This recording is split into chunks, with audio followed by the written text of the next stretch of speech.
Ku bantu twatangiranye iyi nkuru ni ahangaha igice cya mbere cyasoreje. Jesse bamubujije gushyira umwana we Joseph ibyo kurya. Umwana we yari yaramutaye mu cyaro mu nzu z'abakene, we yibereye mu mujyi ari kumwe n'abandi bagabo mu nzu zimeze neza ndetse aryamye ahantu hameze neza. Ariko n'ubundi ntibyamubuzaga gutekereza aho yasize umwana we. Yibaza ati mwana wanjye umerewe ute? Ati mu by'ukuri ndagukumbuye pe. Ati umbabarire kuba uyu munsi nabashije kukuzanira ibyo kurya. Jesse ati rwose ndaza gukora uko nshoboye. Mwana wanjye ukomeze wihangane kandi ube umuntu w'umugabo. Umugore yari aryamye ahangaha, umugabo baryamanye yisinziriye, gusa we yari yabuze ibitotsi kubera gutekereza umwana we n'ubukene yamusizemo mu nzu itarimo ibyo kurya ndetse itarimo n'ikindi kintu. Ubwo umugore yabuze uko yagira, arisinzirira ndetse akomeza kuryamana n'uyu mugabo we. Ntibwatinze mu gitondo ku ishuri mwarimu wa Joseph yaraje. Joseph aza amwiruka inyuma ati mwarimu ndakwinginze winsiga. Ubwo yaraje baramugonze, yaraje arimo kwirukanka baramugonze. Mwarimu aramubaza ati ariko wacyana ubundi ugira ikihe kibazo? Nta nubwo wakubaha mwarimu wawe? Ati mwarimu rwose nakoze uko nshoboye, inifomu yanjye ndayimesa nta sabune none yakeye, se wanyemerera mwinjira mu ishuri? Umwarimu arangije aramubaza ati ariko se ubundi ko iwanyu batigeze bishyura amafaranga y'ishuri urinjira ujya hehe? Akana kati mwarimu mbabarira rwose tuzayashaka. Umwarimu atinjira wacyana wenda kuzi n'ubundi nta kundi nagira. Umwarimu noneho kuri iyi nshuro yemereye umwana kwinjira mu ishuri. Umwana arinjira ariga n'abandi. Tugaruke muri uru rugo rw'abakire aho Jesse yagiye gushaka ubuzima ngo arebe ko yagaburira umwana we. Ubwo umugabo we yabyutse agiye mu kazi, abanza yamuha utwo kurya twa mu gitondo. Umugabo arangije aricara ararya, gusa yari yakerewe uko kazi amasaha yamufashe. Aravuga ati uzi ko amasaha yamfashe? Ati ubu ngubu rero sinyiriye, ndirukanse ngiye mu kazi rwose nasanga hari ibyangiritse. Umugore arangije aramubaza ati se koko ntabwo uri bugende uriye? Umugabo arangije amubwira ati nta kibazo rwose, waza kunzanira n'agatekawe mu kazi, ntacyo bitwaye nubona umwanya. Umugore akibona umugabo agiye, yari amahirwe yo kugira ngo abe yashaka ibyo kurya none hashyira umwana we, kuko uwamubuzaga yari agiye. Umugore yaracunze neza areba ko umugabo yagiye, abafashe uturyo twari aho ngaho, umugati n'utundi dukeya umugabo yari yasigaje, arangije ashyira mu mashashi. Yafashe ibiryo byari byasigaye ashyira mu mashashi ngo arebe ko yashyira umwana we ahari. Ubwo yafashe utwari turi aho twose akomeza acunga niba nta muntu uri kumureba. Arangije afata n'icyo kunywa cyari kiri aho, akaji. Arangije nakafata akandi gashashi ka kabiri ashyiriramo umwana we. Gusa yari ari gucunga n'ubwoba bwinshi kuko uyu mugabo bwa mbere amufata mu gice cya mbere yari amumereye nabi. Umugore abonye ibyo kurya ari bushyire umwana we, aravuga ati mwana wanjye rwose ihangane naje. Tugaruke muri za nzu z'abakene aho yataye umwana we.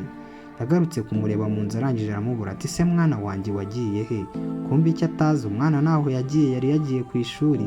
Umwana nawe yaratashye abonye mama we Jesse arikanga ati mama bite? Ati nari ngukumbuye n'ukuri kw'Imana.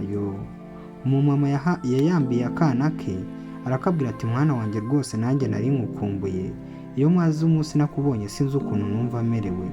Akana karangije karamubwira ati mama nagiye ku mugezi nimesera inifomu nta sabune, none na mwarimu yanyemereye ko ninjira mu ishuri ndiga. Umumama yarakabwiye ati mwana wanjye rwose ugomba kwirwanaho nk'umugabo, kandi nanjye mba ndi gukora uko nshoboye, umunsi uzaba umwe mbona amafaranga. Atari ko hagati aho nakuzaniye ibyo kurya mwana wanjye. Akana kayishima cyane, kari kamaze iminsi myinshi katarya. Ati mama ibi biryo ndaza kubirya iminsi 3 yose. Ubwo akana kafashemo ikirindazi kimwe karatangira kararya.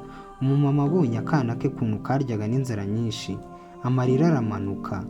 Akana kaciye yashashi irimo icyo kunywa, karangije karanywa. Umumama aravuga ati ariko mwana wanjye ndakwinginze rwose ntuzigere undakarira. Akana kati mama nanjye sinakurakarira, ndabizi ko nta bundi buryo wabonamo ibyo kurya. Ati ahubwo iyo uguma hano inzara yari kuzatwicana, nibura ni byiza ko wagiye ariko ukabunzanira ibyo kurya. Umumama arangije aravuga ati mwana wanjye rwose ujye wirinda kandi ujye wicunga ahantu uba ujya hose, mba nkuhangayikiye. Akana kati mama nta mpamvu yo guhangayika.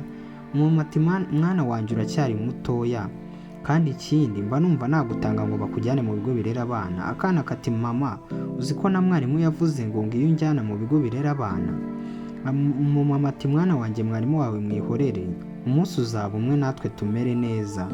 Ati kandi ntugire ikibazo, njye nka mama wawe rwose mba ndi kugutekereza kandi mba ndi gutekereza inzira zose bizacamo ngo tugire icyo twigezaho. Akana kati se mama, none ubu bizaguma gutya kugeza ryari?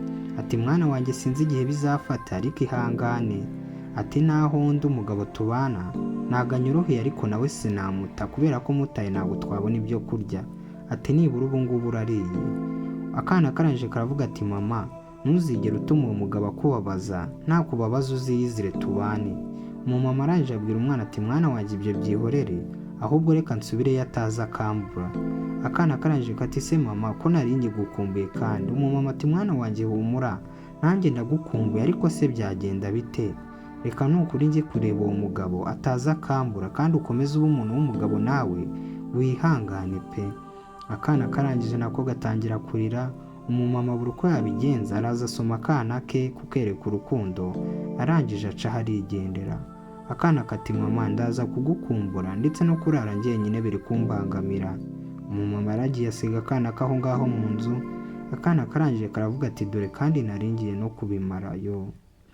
Karicaye aho ngaho n'umujinya mwinshi, karya cya kirindazi mama wako yakazaniye ndetse n'utundi tuntu twari aho ngaho. Gusa agasigara kibaza ati se umumama bagiye hehe? Ese ubu buzima bwo kwibana nk'umugabo nzabuvamo? Gahita akibuka ko katameshe inifomu kandi mwarimu wakabigatonganyiriza buri munsi. Ubwo amaso yari ari kukarya kubera n'ibitotsi no kutaryama neza n'iki, gahita gata aho ngaho ibyo karyaga kajya kumesa inifomu. Ubwo kumesa nta kundi ni ugukoresha amabuye ndetse n'ibyatsi kugira ngo karebe ko inifomu yacya, kuko isabune mu rugo rw'aba bana bari ikibazo. Ni henshi ibintu nk'ibi biba, ni henshi abantu baba mu buzima bukene, ariko Imana n'ubundi nibura uburyo ibabeshyaho ariko bakabaho. Ndetse muri make n'uyu mwana Joseph na mama we babayeho kubw'Imana. Akana karamesha imyenda yako yose karayizana kanika hano. Nkwibutsa gukanda subscribe wowe udukurikiye, ugakanda like ndetse ugashyira n'igitekerezo cyawe muri comment, bizaba ari byiza kuri twebwe. Akana gasoje kumesa kaje ahangaha mu mazi, karangije kareba mu mazi gatekereza ibintu byinshi, gahita kijugunya mu mazi. Situzi niba akana kiyahuye cyangwa se karimo koga. Ukurikire. Ubwo umugore yari ari hano mu rugo n'umugabo we. Umugabo ari kuvuga ati mugore wanjye rwose nari nagukumbuye, uyu munsi akazi kambanye kenshi. Ubwo umugore yakiriye agatelefone, barangije baramubwira ati ni polisi, tubonye imyenda y'umwana wawe ku mazi n'inkweto kandi umwana nawe turi kubona. Ikigaragara cy'umwana wawe amazi ashobora kuba yamutwaye. Ngo ye?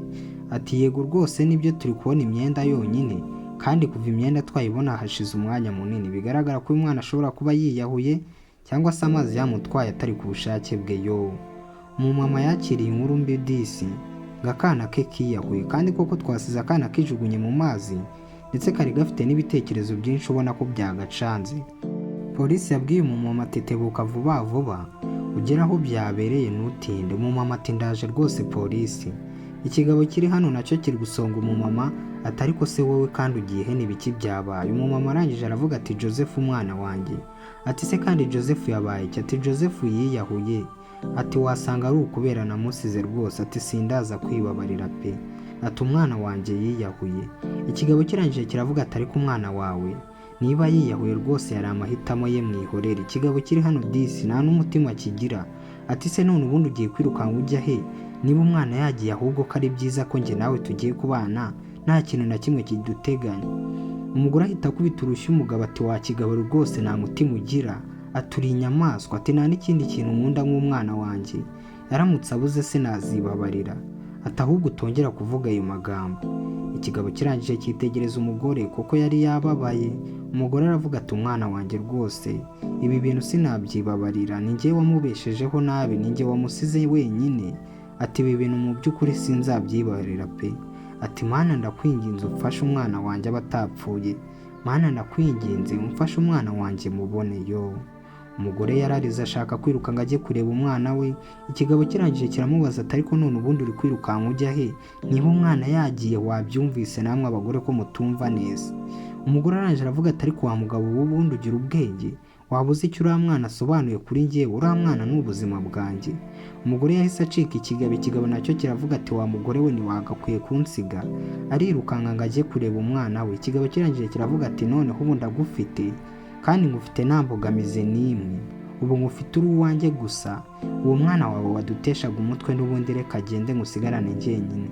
Ikigabo bigaragara cyo ko byari bigishimishije kuba umugore umwana wapfuye kuko niwe wenyine ngo wabateranyaga.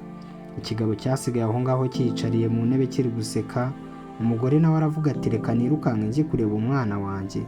Umugore yageze aho byabereye, hahandi umwana aba ari kumesera, ahasanga umupolisi ndetse n'amabariyeri abuza abantu kuhinjira nk'ahantu nyine habereye ibintu by'amakosa. Umugore yaravuze ati umwana wanjye ari ati Joseph. Agihamagara Joseph baba bamweretse imyenda ahita akuka umutima ati ndapfuye we. Ati uyu ntabwo yaba ari Joseph. Ati reka nizere ko iyi myenda atari iye, ari iy'undi muntu basa. Umugore yararize biramurenga n'agahinda kenshi ati Joseph umwana wanjye uri he? Ati mu by'ukuri ntiwagakwiye kunsiga gutya. Ati ndakwinginze rwose Joseph ugaruka. Umugore yararize, umupolisi nawe agahinda karamwica. Kumbe Joseph bari guhamagara yari yigiriye kwiryamira hagati mu mabuye, ntago yari yagiye mu mazi. Wibuke ko natwe twasize asa nk'ugiye mu mazi. Kumbe umwana yavuye mu mazi yiryamira aho ngaho mu mabuye yari yabuze aho arya. Umwana yaraje yambira mama we, n'umupolisi biramuyobera atariko iki cyane ubu kivuye. Umumama ararira cyane ati mwana wanjye ni ukuri sinari kurota nk'ubura pe. Ati nibyo bintu byari kungwa nabi mu buzima bwanjye. Akana kati se mama ko warize habaye iki? Ati rwose mwana wanjye nari nzi ko waguye mu mazi. Ati mbabarire kubwo kugusiga wenyine. Ati ni ukuri sinakongera gukora iri kosa ryo kugusiga wenyine. Tugiye kugenda tubane hariya mu iranzu yacu. Ndashaka kandi kazi nzajya nkora naha ariko sinzongera kugusiga pe. Akana kati se mama kubera icyo uri kurira?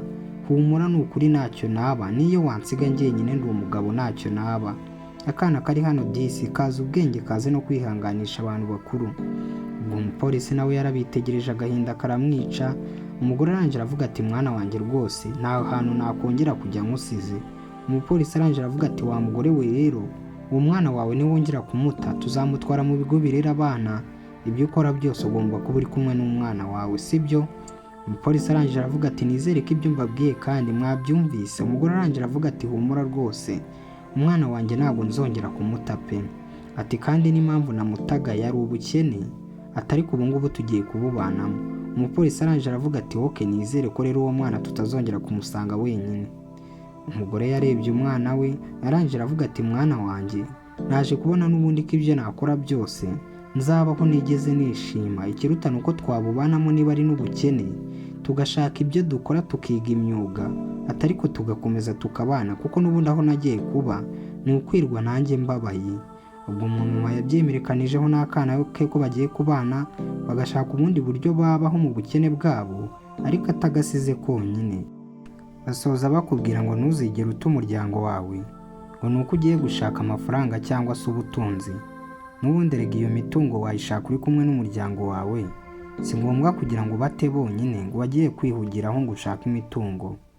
Uyu mumama yafashe umwanzuro wo kubana n'umwana we mu bukene bwabo ndetse imitungo bakayishaka bari kumwe atamusize. Ni naho inkuru yacu isoreje. Siga ukanze subscribe utegereze indi nkuru ikurikira. Ciao ciao.